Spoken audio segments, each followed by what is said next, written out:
The Artist Life podcast is brought to you by Real Creative Heart. Heavy the head that reps the crown.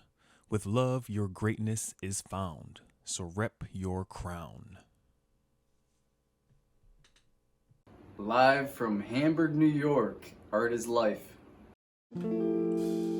Welcome to the Art is Life podcast with your host, Russell C. Holt, where we sit down with artists from all career fields and we discuss their perspectives on their art and what it means to them in life. So sit back, have fun, and enjoy the ride.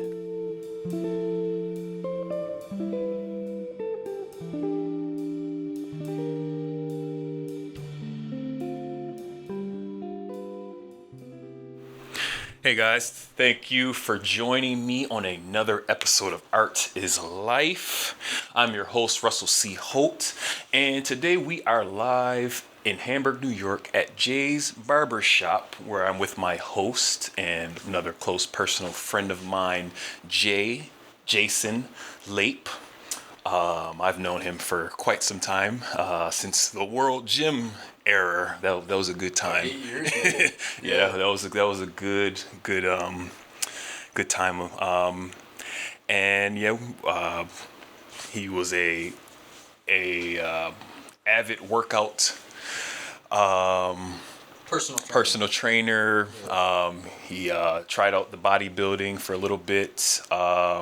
He was a manager at a gym as well, and his newest art form and adventure has been he was pursuing the ability to become a barber, and he became that, and now we are in his barbershop that he has obtained over since he started doing this was a couple years ago. 3 years ago. So I'm going to stop talking because I'm rambling right now, but it's all good. So without further ado, I would like to introduce to you guys on another Artist Life podcast, Jason, a.k.a. Jay Lape. Welcome, Jason, or Jay. Taking the interest and stopping in. Oh, thank you. As you can see, just hit me up. I don't know if you could tell. He just hit me up with a fresh cut, So we had to get the fresh cut first, let you guys know he's got some skills. But yeah, Jay, thank you for joining me today. And I would just like to get into it. Let people know about their story on how you've got this barbershop, pretty much like what you did prior. Yeah, like you said, it started in the fitness industry, so a number of years, personal training, managing gyms, getting people ready for fitness competitions, things of that nature. Always took an interest in art. Art has always been kind of the driving force in my life. And oh yeah, because you draw as well. Yeah, a little bit of everything. Yeah. It's not just drawing. A little bit of painting, drawing. I even went through a little stint where I was doing a lot of art with coffee. Okay. So I don't know, breaking open a K-cup and making some sort of piece of art out of the coffee grounds. But I don't know. It's always just been a fascination of mine. Anything that's creative. I don't know. That's just how my mind works. Barbering is just one of those industries that allows you to make an income at art, Mm-hmm. I don't know, I was always kind of pursuing something in art as far as a job, but, like I said, there's just very limited avenues that you can take to make a living and be creative nowadays, Right. So, I started out as, in high school, I was cutting kids' hair just as a side hustle. Oh, okay. And it just kind of blew up after that, and I had a handful of people that I would cut, my entire childhood, and then life just kind of went in a totally different direction, ended up getting into the fitness industry, like I said, and started training people, and then got wrapped up into the corporate world, and just kind of figured that, I kind of went down this direction that I never really intended for myself, Mm-hmm. I don't know, I've always just been kind of more of that off the beaten trail kind of a guy. So like the fitness thing just kind of happened on a whim type deal, like you were working out, you were No, concerned. I was working for a company, and they had a gym inside of the company, and I had never worked out before. I guess the whole fitness thing, that's a whole nother story, but that kind of stemmed from an accident that I had when I was a kid. I got ran over by a drunk driver as a kid, as a pedestrian, and put me in a wheelchair for months, and all sorts of long drawn out rehabilitation on broken leg and all sorts of different injuries and stuff like that. It just kind of got me into the gym, and like I said, I was working for this company. They had a gym inside their facility, and just started working out one day and realized that I loved working out, loved the atmosphere of a gym, and so joined a gym, and then later got talking to a couple people that were working there, and people that were personal trainers and managing a clientele, and just really took an interest in it, and so pursued that industry and did really well. Again, this is a whole nother topic, but it's kind of how I got into this whole thing. Is that 2013, I had a unique opportunity that the Buffalo Sabres had a lockout, and so they weren't able to use anyone that was on the payroll. And so a lot of the guys that were playing for the Buffalo Sabres at the time, they started pouring into the gym that I was working out at, and the gym that I was working at rather. And we all kind of wondered why these guys were there, and I just happened to be at the right place at the right time. No feather in my cap or anything like that, but I had a couple guys that were pro athletes that ended up hiring me as their personal trainer, and then that kind of led into getting an opportunity in the Sabres arena.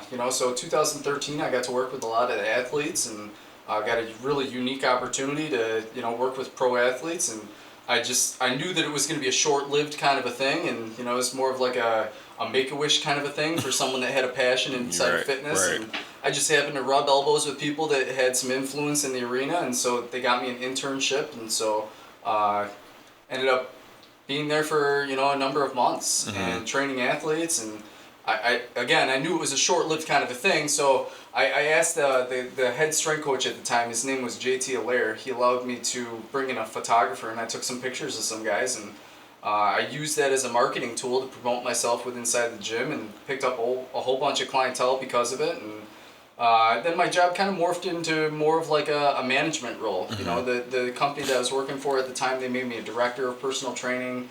And then at one point in time, I was an area director of personal training, so I was overseeing a number of different clubs and their personal training departments. And I just kind of found myself in a position where I didn't want to be. I didn't want to manage people, and it just I found myself kind of miserable in the job. Right. Again, always had this creative kind of a mindset, and wanted to pursue something that was a little more creative, and it just seemed like, barbering was like something that not necessarily fell into my lap, but something that I had done when I was a teenager, so it just kind of came natural to me. And again, with having a little bit of a creative kind of a mind and, some artistic ability, it seemed like a decent career path to, try to chase down. And, I also kind of missed the aspect of managing a clientele.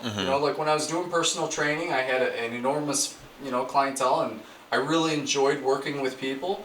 I enjoyed helping people, and there was a lot of self-fulfillment with it. But, like I said, over time it turned into more of like a management corporate gig than anything else. And like the fitness kind of just kind of. It was like, the passion that I initially got involved in, or involved for, rather, kind of dissipated, and now it was just, I found myself into this, day in and day out kind of a grind, and nothing that I ever intended on being in. Right. So again, at the time, I asked this guy if I could hire a photographer, and so I took all sorts of pictures of me training some athletes, and then I used those photos to promote myself when I went back to the gym, and it worked. It blew my business up. I had an enormous following as far as the clientele, and I don't know if it it had anything to do with it, but it certainly helped. Right. And then I found myself in this position where I didn't want to be, and I eventually just kind of thought, well, if I'm going to change anything, I'm going to change it now. And so I quit my job. I was slated to be promoted to a vice president, which would have been a great career path, but just wasn't in the cards for me. I wanted to pursue something a little more original, something that maybe I created, something that's going to stimulate my artistic side. So quit my job, ended up going to barber school, and picked up odd jobs in between, while I was in school, trying to manage a school schedule while, being able to pay my bills and such. And the whole barber thing, man, that's been a journey too. Before we get into that journey, I wanted to ask you, so, because you said you were, on the roll to getting, like, promoted and everything like that, and you just, like, quit your, that's a mean... It's a heavy thing. Like... low, like a heavy I think I probably What's the pay cut is what I was yeah, looking right. for. So I'm it's sure like, my wife probably had a little bit of stress over this that's whole thing. yeah, that's what I was Yeah. gonna ask. Like, cause it's not because if you're by yourself, okay, I can understand that. You know, you're only worried about yourself. Right. You can figure, but you No, have a wife. I had bills. And I had so yeah. adult bills. So yeah. like how was that Ah. decision like, and what made you like just say, you know what, Oh, man. screw it, and like get your wife on board to like. My wife is so used to all the nonsense that I put her through as far as making rash decisions.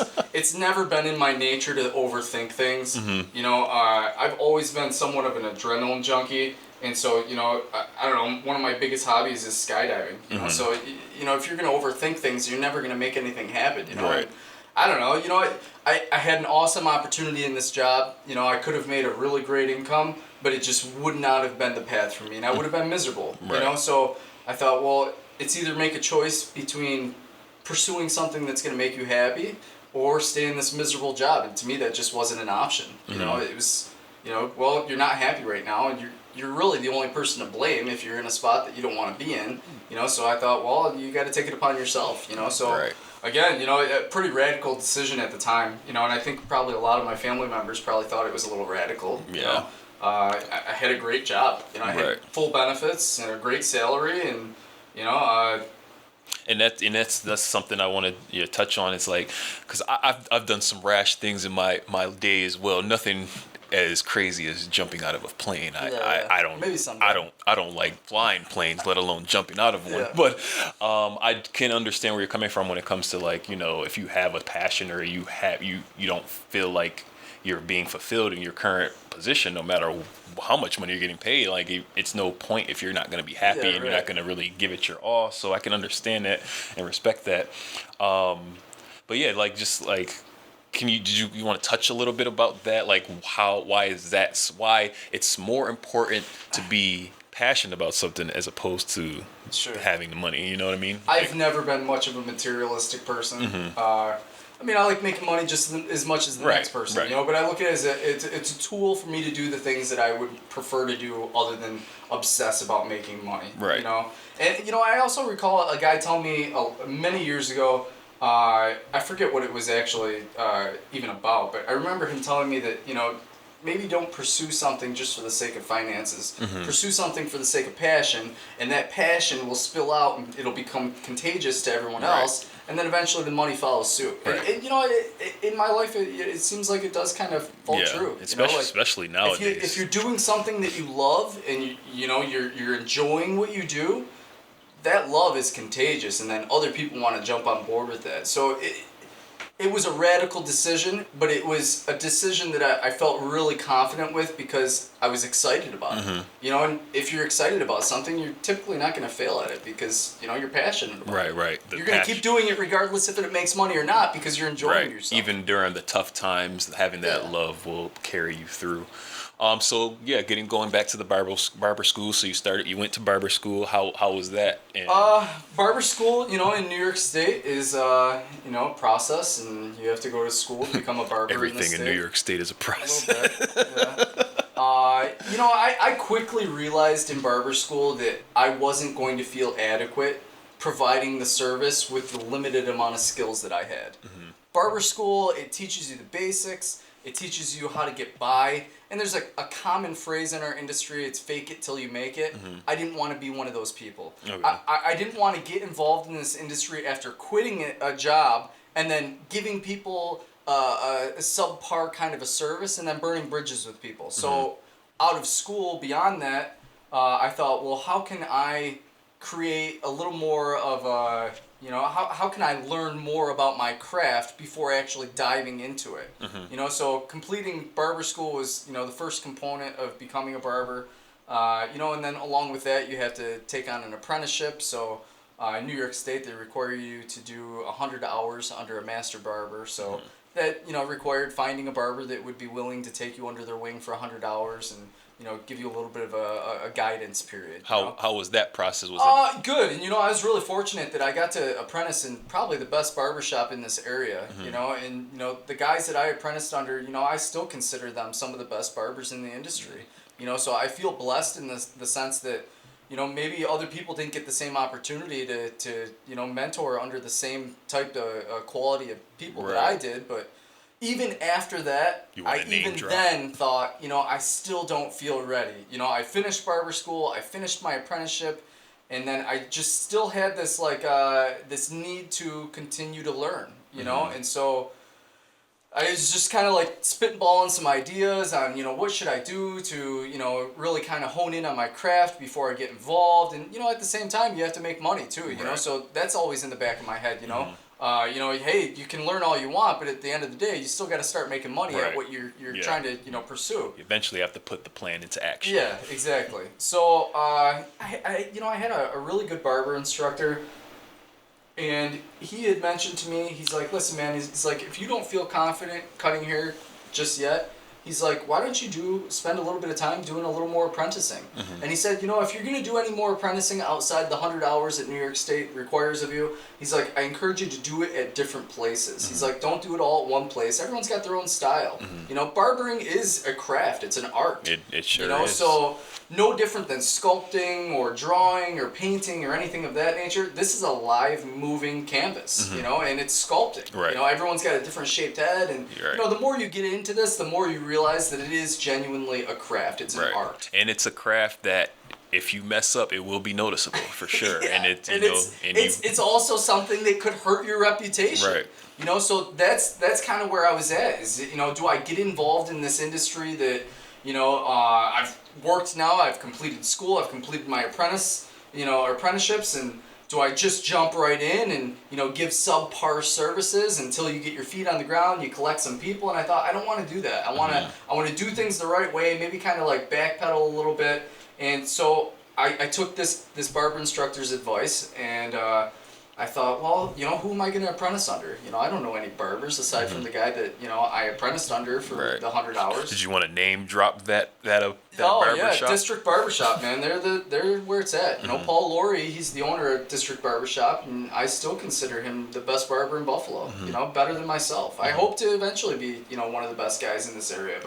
But fortunate that I was able to link up with some serious players in this industry, and I think that's really honestly what has accelerated my career. Right. But again, I was at this crossroads where it's, do I just jump right in and potentially burn bridges with new customers, or do I take a little bit of extra time in the learning phase, really hone in on my art, on my craft, and so I started thinking, well, I'm gonna do that. I'm gonna start apprenticing under a whole bunch of different barbers, and I'm gonna choose all sorts of different types of barbers. And I didn't know any barbers, but I just started following them on social media, and I found ones that were considered to be number ones in their cities, guys that had a really strong following, people that really had a lot of respect in them, and as far as the game is concerned, and so I started emailing barbershops across the country, just people that I found fascinating, and for all different types of reasons, not even just the craft, but some people that had a really great business platform. Right. There's all sorts of moving components to running and operating a successful business, and it's not just your craft. There's a lot of other components that are involved. Yeah. So that's the thing when it comes to when you want money. When it comes to your art, you got to do all these extra moving. You got to do all this extra stuff. So you got to get your name out there. You got to hone in on your craft, and there's also the business aspect of this. I'm not naturally a businessman. Right. Most people aren't. Yeah. So that was also a learning curve. So I'm fortunate to be able to say that I've also been able to pick the brains of some really successful business people. Nice. So again, I started emailing a whole bunch of different barbershops, and I don't know how many I must have emailed, but it was upwards of 50 different barbershops. People that I found fascinating, that were successful, that created a good reputation for themselves. So over the course of several months, I lined up a ton of apprenticeships, and these apprenticeships were in different cities, in different states, all across the country. And as I'm moving forward to setting this this apprenticeship up with different barbers across the country, now I'm trying to cross that hurdle of, well, how do I pay for this now? Right. That's the next big key of this whole thing. Is it if I'm gonna apprentice under a barber that's way out in Kansas City or Colorado or Los Angeles, this is gonna take some doing to get to these places.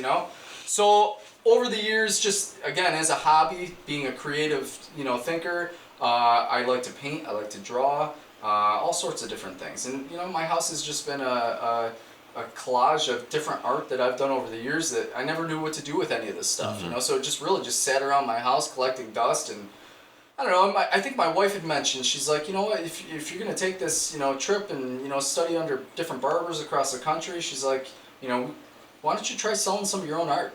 So it was kind of a neat idea. Like getting out of the corporate world to get into more of a creative kind of a setting, being able to pursue a lifestyle of an artistic trade, and then also fueling this whole thing with selling my own art. It was just like, it was kind of a perfect marriage. It was Right. it was a great idea, and so over the course of, I don't even know, I think it was like 72 days or something like that, I decided that every week I would post a different piece of art on social media pages. I would promote myself and explaining to people, hey, I'm about to take this big long cross country epic journey to apprentice under different barbers, all the way from Buffalo to California, and to be able to fund this entire big epic adventure, I was going to start to sell some of my own art pieces for the sake of getting into an artistic kind of a field. Did it scare you at all to put your stuff out there on the public social media I like don't know, that? man. My Or brain just doesn't work like You don't even think about it. It was just like, I mean, all right. not to say that I don't get antsy, Right. and that's not to say that I'm impervious to anxiety or anything like that, but my brain just doesn't work the same as someone else. Again, I jump out of airplanes and things like that, Right. so I'm a little more of an irrational, spontaneous kind of a decision maker. Gotcha. So no, I don't think it really worried me a whole lot.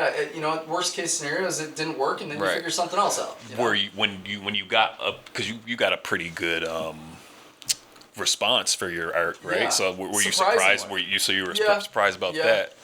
I like my stuff, but as an artist or someone that has any creative or artistic Yeah. ability, you don't know how other people like your Right, stuff. yeah. And a lot of times people will be like, oh, that's really cool, or they'll give you compliments on something that you've done, but you don't know if they're just schmoozing Right, you or just saying being it just to nice be or nice, whatever, yeah. But it worked. Every week, I think it was like every Wednesday night, I would post a new piece of art on social media pages, and I allowed people to bid on that particular piece of art, and I left it open for bidding for a week, and then after the week was up, I would announce the winner, and then I would package this piece of art up. I would wrap it up really nice. I would put a business card in there, and promoting myself to eventually become this barber that I just finished school, and people knew what I was up to, so I would then deliver this piece of art to their home, and this went on for, like I said, a little over 2 months. Yeah. So you made it. So you promoting, and then you also made it personable. So that was also a key thing to. And like I said, do. it was like kind of like a great marriage, because it was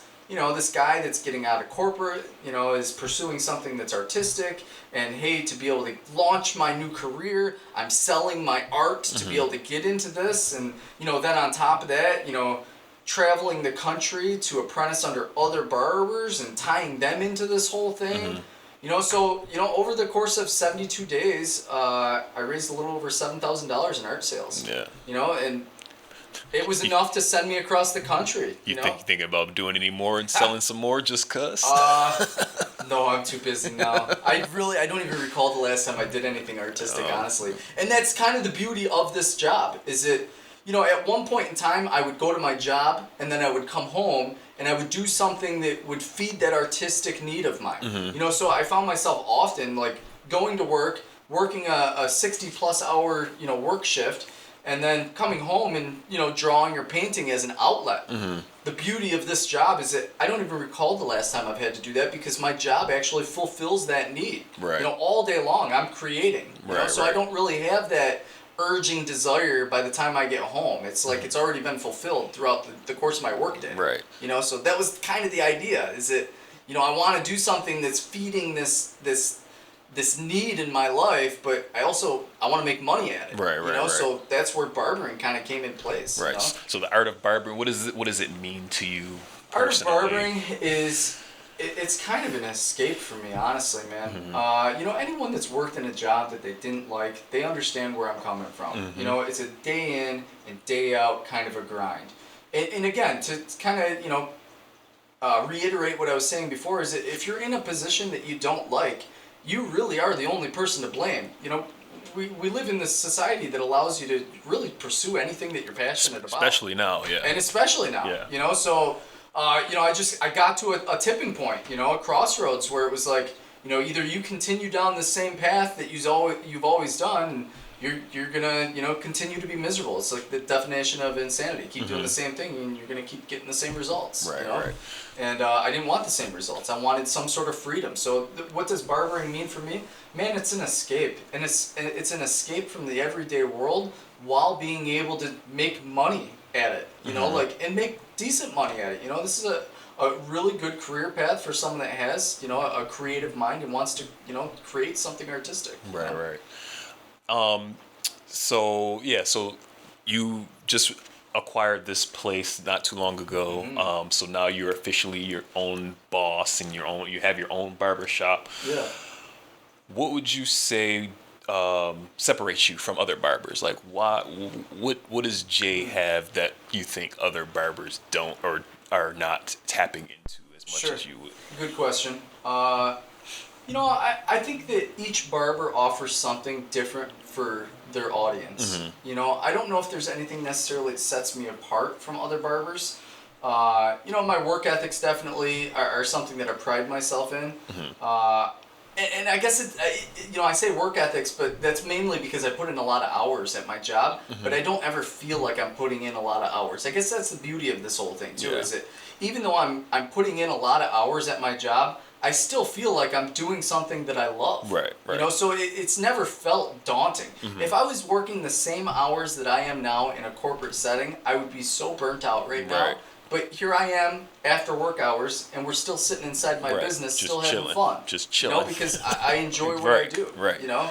And that's what they say, you know, if you that's the definition of a good career is like if you love what you do, you never have to work a day in your life. Don't get me wrong, man. It's still work. Oh, yeah. You know, everything is still work at the end of the day. You know, if you were to ask me right now, would you be a barber if you were a millionaire? Probably not. You know, I'd probably go pursue something else. But we're all in this position where we all have to work and pay bills and taxes. So but there's a difference between working for someone else and working on their terms versus working on your own terms. Yeah, totally. And you know, I think that goes with different types of personalities too. Right. You know, some people like that structure inside of a you know, a traditional type of a job. Gotta have that insurance. Gotta have the insurance. Gotta have those benefits. You know, a lot of people don't want the anxiety of taking on their own taxes, so that's a whole nother thing. Yeah. And like I said, to reiterate with the whole business aspect, you know, just because you're artistic and you want to own your own business doesn't necessarily mean you're cut out to run your own business. Right. You know, so there's that whole other component of this that,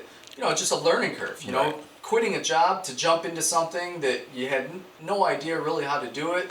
You know, you thought you had a little bit of an idea because you cut somebody's hair in your kitchen at one point in time, but the more you get into this job, the more and more you realize how unskilled you really are. Right. You know, like, and I kind of, you know, I'm not gonna ever float my own boat and try to say that, you know, I've you know, reached a certain level of success. There is always something to learn in this industry. And that's the beauty of art in general, and not just in the art field, but just in any field, in any profession. There's always something to learn. Like, no matter what, even if you have all these books, they have an end date, so it's only up to a certain point. Like, we're still living, like, time's still going on, like things are still gonna happen and come on. So like, there's stuff constantly evolving. So we're just coming out of a pandemic that we've never seen before in our lives. So it's like, it's always gonna be so now. Once this is over, now they're gonna be writing books on that. Like, and then you're gonna have to learn more stuff on how to do stuff during pandemics and during you know, like this. So it's like, even when someone is quote unquote at the top of their game, like a doctor or something like that, there's still stuff that can be learned that you're not seeing the same stuff every day anyway. So it's like, you know, it's always good to continue learning. Absolutely. I think also you should identify that too as a person. If you feel like you've stopped growing and learning, that's a problem. I feel like you've become stagnant inside of your job. Right. You know, I have an absurd amount of barbering equipment, way more than I need to cut the public's hair. But that's part of what keeps my fascination. You know, is playing with different tools and, continuing to learn your craft. I just had a barber the other day who was cutting my hair, and he was asking me about a certain tool and if I had ever used it. And I said, no, I've never used that at all.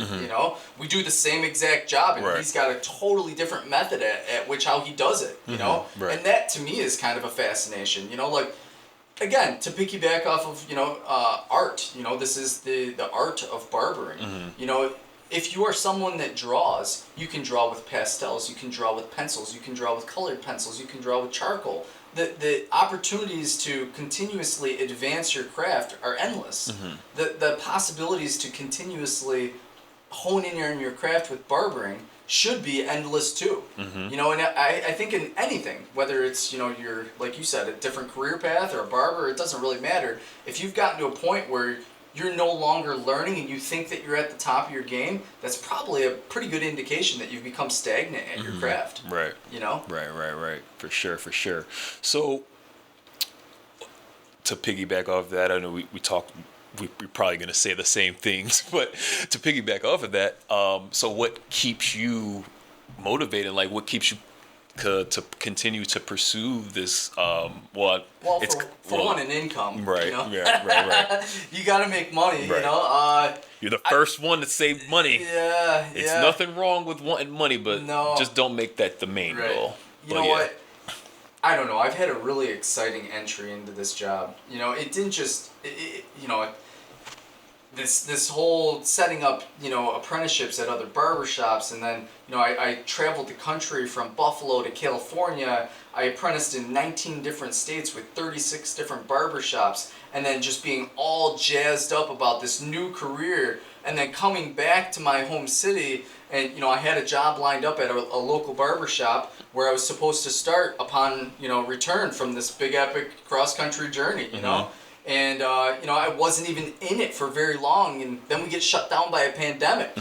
So I've had this really kind of a whirlwind entry into this career path that's like, man, I don't see myself getting bored anytime soon. So just want to touch a little bit on that. How was barbering during a pandemic versus not? Well, I had started my career as a barber maybe about a year and a half, maybe 2 years into at this shop that I was telling you about, and then the pandemic hit. So I had really just started really creating a lot of jam. Got myself in a matter of a year to pretty much fully booked. And again, I think that had to do with I have a lot of people that support me. My customer base is overwhelmingly supportive, so I've been able to connect with really good people that I can't take all the credit. You were part of my whole entry into this career path, so I've got to, thank a lot of people. It's not just me. A lot of people are responsible for, where I am today, so that's part of the initiative with selling art inside of my own shop is that I started this with the love of art. And, then people purchased my art to help me get into this whole thing. And it's just always been something that I thought, well, as soon as I open my own shop, I'm going to do the same thing for the public. I'm going to allow them to sell art out of my location. And, I don't take a cut from anyone because it's all about helping the next person out. People have helped me get to where I am. And so that's kind of what I wanted to encompass in my business, is that, if you are that individual that's trying to get your art out into the public, it doesn't cost me anything to allow you to sell that out of my shop. Right. Like I was saying before, guys, pay it forward. Like in other episodes, It's true, though. Got to pay it forward. Just keep the ball rolling. And that's something that you just mentioned that can separate you from other barbershops because I don't see many barbers that I've been to selling art. I pride myself in that. I guess that's kind of what if people were to ask, who is Jay the barber, in Hamburg, New York, it's, this whole entry into it, I like to really kind of identify myself that way because it's been quite the whirlwind of an entry into barbering, but I think it's more than that. I think Jay's Barbershop is more than just a business. It's more than just me cutting hair and pursuing this creative, kind of a career path. I think it's almost like a mentality, like when you come into Jay's Barbershop, it's an opportunity to rub shoulders with other people in your community. It's an opportunity to maybe get your name out there. It's, hey, I see you've got some empty spaces on your wall. Do you mind if I sell something off your wall? Next thing you know, you're making connections that you never expected to make. Meeting people that you never expected to meet, and talking about their forms of art and things that they're passionate about. I just had a guy in here the other day. I thought it was really cool. He was talking about his passion for Legos, and I'm not passionate about Legos. I think they're cool. You can do amazing things with them, though. You can make really cool things out of Legos. But we were just talking about like collectibles and stuff like that. And he's like, I'm a self-identified nerd because I collect Legos and stuff like that. And he's like, I know it's kind of nerdy. I'm like, man, I don't think that's nerdy at all. Right. I'm like, it is just a totally different direction than what general society is taking. And I think that's really cool. Someone that has kind of embraced something that they found is passionate, and regardless if it's like part of the flowing tide of where society is putting their attention, I think it's really cool to maybe chase down something or kind of I don't know, just really kind of enjoy something that's not necessarily mainstream. You're right. That's not something that you're passionate about. That's not like everybody else, and it's not like one of the main I think if you've got a hobby, careers. it doesn't matter what it is. I think that's really cool. Yeah. I think if you've got something that you're focusing your time on, that to me is really cool. It's way better than you ask someone what they do for fun and they say they play video games or they watch TV or hang out with friends. You've got something that you actually have a passion for. Yeah. And to me, it doesn't matter what that is. It's really cool to me. Right. Yeah, because listening to it was on a song, on one of Logic's songs, "The Incredible True Story," and I forget the name of the guy. It was like a British guy on there that was talking at the end of it, and he was saying, he's like, no matter what you do, there's always someone who's going to be interested in what you're doing as well. Totally. So like you can find, like he said, to find something that you're passionate about, that you enjoy doing, and you'll have other people that are in that same boat and that'll find an interest in what you're doing. And he said, better to have a long life. He's like, it's better to have a short life doing what you love than having a long life living it in a miserable way. Yeah, right. And I would definitely agree with that for sure. And for all aspects, like no matter what you're interested in, there's definitely always there's over a billion people in the world. So there's definitely going to end. That actually is something that I've found in my life. I've had a lot of different hobbies, and I've always been fascinated with getting into something new that maybe is totally new to you, and then realizing, holy cow, there's a whole community of people that are in love with this. Which is crazy. You'd be cause I notice it more when during award seasons, cause I'm an actor, so I'm watching more. I pay attention a little bit about the award shows and stuff like that when it comes to the Emmys and stuff like that, movies and stuff like that. More so Emmys because it's TV and it's so much TV out there, and looking at certain shows and just Netflix and their catalog and stuff like that. It's just who's watching this stuff, and then you forget there are people. Yeah, it's like a billion people, more than a billion people in the world. So someone's watching it. Isn't it really cool to connect with those people too? You don't expect every single day to walk into someone or bump into someone that is passionate about acting. Yeah. But I'm sure that's happened to you in your life. For sure. And then you just go down this rabbit hole of talking about your own passion with this perfect stranger. Yeah. Or someone that you've met. I remember a time I met this kid at basketball camp. And it was this soap opera we used to watch called Passions, and we both watched it, which is crazy. It's called Passion. Yeah. It was the most unorthodox. Soaps, huh? It was the most unorthodox soap opera because it had witches and warlocks. So it was science fiction kind of sci-fi as well. And I meet this dude in freaking Slippery Rock, Pennsylvania. He was from I think Providence, he was from Rhode Island or something, and we were roommates, and it was crazy. We bonded off of a soap opera, and never met each other before. So it's crazy, people that you link up with, and you see that you guys have the same interests and stuff like that. It's crazy. That's happened to me on multiple occasions in life. Just like I said, different hobbies, and then you're like, no one's even gonna, who are you gonna bump into that's into this? And then all of a sudden you're like, holy cow, there's a lot of people that are into this. Yeah. It's just kind of fascinating. And that's why art, I think, is so important, because it's you can bond over so many different aspects of it, and it can spread so much further Totally. than word of mouth and stuff like Totally. that. But Jay, I appreciate you coming on here. I just got a couple more questions for you.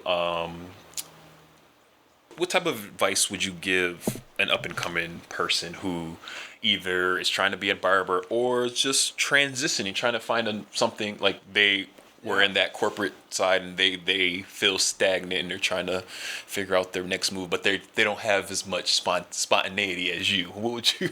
How would you? Good question. I think get excited about something. Mm-hmm. You know, I've got a couple buddies right now that they're looking for something else, and I'm not one to give advice or anything like that. I don't have a whole lot of advice to give. I just have personal experiences, but I think you need to get excited about something. You know, if you're looking to get into this industry, find something about this industry that really fascinates you, and then just chase it down. And you can go in all sorts of different directions with this.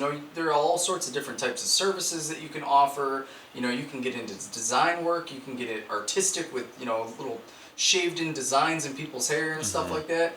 Some people, to get jazzed up about this career, they go to trade shows, they rub shoulders with other barbers, they stop into other barbershops, see what other people are doing, get them excited about their craft. I'm still riding on this, cloud nine from even like 3 years ago when I started this whole thing. Like I said, it's just been such a whirlwind of an experience that, being shut down for 93 days in a pandemic when you're only a year and a half into a new career. Yeah. That's a little nerve-wracking, And what I found during shutdown is that I wasn't as much concerned about the lack of income that I was making as much as I was with I missed my craft. I missed doing my job. It wasn't even about the money. And I think I really started to realize that I had found the right career path for myself when we were in shutdown. Because, here I am sitting at home, unemployed. At the time they weren't really offering any unemployment benefits or anything like that for our industry. And, I'm self-employed, at the time. So it was stressful, but it's not even the part that irked me the most. Is it really bothered me that someone took away my craft. Right, yeah. Like I said, I found myself no longer doing art crafts when I got home because this fulfilled that desire. And then when it was taken from me, it was like you'd taken, part of my craft, part of my right. I don't know. It was really hard to give up your desire. Puts things in perspective, and you realize what really matters, not to take anything for granted and stuff like that. Puts in perspective that this was never about the money. It was all about the art of barbering. Cool. You heard that, folks. So what's next for Jay the Barber? What else? I know you. Oh, man. We were talking about it before. You are an avid hiker. You've been on a goal for doing that. You mentioned you went cross country for the apprenticeships. You still have a goal to complete all 50 states. I believe that's what you were saying, right? Yeah. If you want to talk about any of that stuff. Well, so all sorts of different ideas came from this notion to travel across the country. I thought, if I'm going to learn how to do this at the best of my ability, I'm going to need to learn from some of the people that have already been there, have already walked in my shoes of being a barber and have made a success story for themselves. So a lot of things became of that. I got to, rub shoulders with some of the best barbers in the country, but I also got this idea that, I'd eventually like to be able to say that I've apprenticed in all 50 states. Years ago I started chipping away at being able to say that I visited all 50 states, and at this point, years later, I'm really close. I think I've got just a handful of states left that I haven't visited. And, I would like to eventually be able to say that I've apprenticed in all states. So next year I plan to take another cross-country road trip. I plan to drive from Buffalo to Seattle this time, and I've already started reaching out to barbers. So there's going to be a sequel to the cross country journey. Nice. Eventually, maybe a career goal is to be able to say that I've apprenticed with #1 barbers in all 50 states. Will I ever get there? I don't know, but I think it's always good to have something that you're pushing towards. Definitely. Right now I'm plugging away at a 20-year goal. 20 years ago I started hiking the Adirondacks, and It's only because of COVID that I've been able to kind of accelerate this whole process and The silver lining. yeah, expedite it. I've been able to get a lot more done towards this whole notion to become a 46er in the Adirondacks. For people that don't know anything about the Adirondacks or becoming a 46er, there's a ton of mountains in the Adirondacks, but there are only 46 mountains that are considered to be high peaks. And they call them high peaks because they exceed 4,000 feet. And if you climb all 46 of them, they put your name in a book, they issue you a number, and then you're forever remembered as a 46er. So that's the next big thing for me. Yeah. I'm nearing the end of this 20-year journey of becoming an Adirondacks 46er. I climbed my first mountain when I was 18, and now I'm at 37. And I've got all of next week off, and I'll be hiking all next week. And hopefully we'll get to number 42. Nice. So I only have 4 left, and I'm done with a 19-year journey. It's kind of surreal, honestly. Yeah, that's awesome. But one thing at a time. I'm Right. going to complete this thing, and It's all about maybe continue to chip away at the barbershop apprenticeships across the country, and I don't know. Yeah, it's just all about just enjoying the moment, just being in the moment. Maybe staying busy. Yeah. Staying busy with stuff that really kind of, I don't know, gives you some sort of fulfillment. Right. Yeah. I don't know. I find that it's really easy to just become complacent. And what'd you do over the weekend? Oh, I just watched TV or this or that. And it's like, are any of us really actively pursuing things that we actually want to pursue? Or do we just become victim of the day in and day out kind of a grind? Yeah. That is a interesting question, because I've noticed a lot. I've seen a couple posts when it's in regards to that when it comes to like the Monday through Friday, how everyone's dragging through the week, and then Friday you get all excited. You get excited for 2 days, and you're suffering the other 5. Like Right. That's no way to live life. Right. So it's just about switching your mindset and seeking the best out of each day, and going from there. And everything's about perspective too. Yeah. I don't know. I've had different things in my life that have kind of put that into perspective for me. I had a lot of injuries when I was a kid. I had a pretty traumatic injury when I was a kid that put me in a wheelchair for a number of months. Yeah. And I think that just kind of put things into perspective for me. Is that you never know how much time that you're gonna get. Right. So. And you something never could, know when it's going to get kill taken me away. as I walk out of the shop Exactly, today, and hopefully you've been able to collect a number of memories and maybe pursued some things that you were passionate about that at the end of the day maybe you can feel good about your life. I don't know. Right. So Jay, how can we keep in touch and keep following you on your journey? As far as my business is concerned, this is the type of business that once you've built a following, you can't really take on any more than you're currently doing. Mm-hmm. So at some point of cutting hair and managing a clientele, you're pretty much capped out at some point. That's when you made it. When you say, I don't even want no more fans. I'm too bit. No, I'm joking. It's not even about that. Of course you always want people to be talking about you in business. Right. Publicity is always good for business, Mm-hmm. but at some point you stop.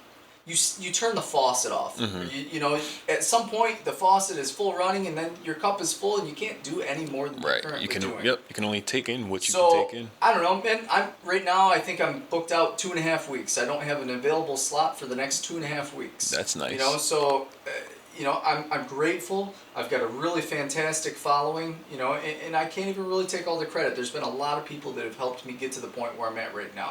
Well, yeah, it's all about that. It's always about collaborating and having a support system. Like, no one ever does it on their own, and if they tell you they do, then they got some issues. If they did, they've got some serious skills. Yeah, but it's very rare. I personally don't have all of those skill sets to get to where you need to be. So you got to recruit people. Right. Get people on your side to help you be cheerleaders and help you out. For sure. And to inspire you. You inspire me with all your acting and stuff like that. So thank you. I don't know. I think you can pull inspiration from anyone. Like this guy that collected Legos. I find that inspiring. Mm-hmm. Am I into Legos? No, not necessarily, but I find it inspiring that there are people out there that are pursuing something that is a creative art that maybe not a whole lot of people are into. It's maybe not mainstream, and I think that's really cool. Yeah, or didn't even know about it, so it's giving them more outlets and opportunities to know that there's stuff outside the box that you Yeah, can right. still pursue and achieve and have interest in. And yeah, it's good to just, keep learning and have an open mind. That's the real key. Have an open mind, and Not even for the sake of your livelihood though, but for the sake of your, I guess your own psyche, being able to stay yeah, sane right. day in and day out. Yeah. If you've got nothing that's a driving force in your life, I feel sorry just for for growth, just continue to grow, like have an open mind. Just to have something to keep your interest every day. Right. So do you have any social media anyone can follow you at? I just have a personal Facebook page. I don't even do Instagram, man. Yeah. I've had a lot of people tell me that they thought that was a missed opportunity, that I don't get involved in other social media platforms. But, if I'm being honest, I always kind of thought that it would be cool to be the underground guy that was busy. Yeah. And it's a twofold reason, too, is that, I also wanted to be able to see my success from my craft. I wanted to be able to see my schedule, see that I'm booked, and not wonder if it was because I had a really great marketing scheme or if it was because I was doing a really great job at my work. Mm-hmm. And I wanted to be able to build a book of business solely based off of my work. I guess I can't say solely based off of that, because I have gained clientele over the years because of a marketing scheme of going cross country and such. But I don't advertise as far as, an Instagram page or, even a web page. I don't even have a website. I just have a personal online booking link that I share with people personally. Right. And I wanted to do it that way because I thought, well, if you're busy and you're not advertising, that's a pretty good indication that you're doing a pretty okay job at your job. Right. And it also, it depends on the person. Like, social media is not for everybody. You gotta do what works for you, and what you're doing is working for you. So there's no, if it ain't broke, don't fix it, right? And again, I think it has a lot to do with, being passionate about something is contagious. Right. It's no different than in a sales environment. People want to buy from people that are excited about their product. Right. If you are excited about what it is that you're offering, people will jump on board with that. They will get excited with you.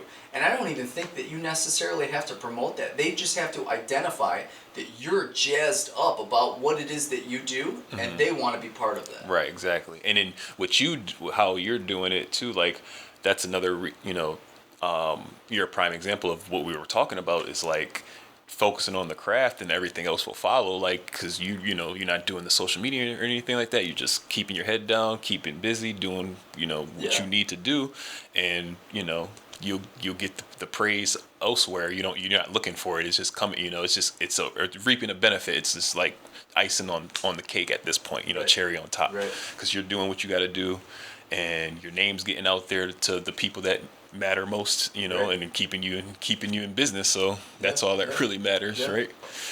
Cool, Jay. Appreciate that. Final question. Sure. When it's all said and done, what would you like your legacy to look like? Oh, man. I want to be a community guy. And I never thought that I would be a person that would say that, because I've kind of always envisioned myself to be more of like this vagabond traveling the country kind of a guy. I never actually planned on planting myself in one place.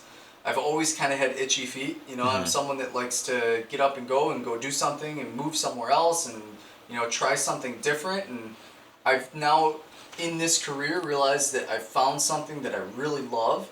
And now I think I want to be a community guy. I want to be the guy in my own, community that everyone knows. And I also want to be known not just for barbering, but for someone that is also going to go the extra mile to help the next person. Again, this whole notion to sell art in here, there's many different benefits of getting the public involved in your business.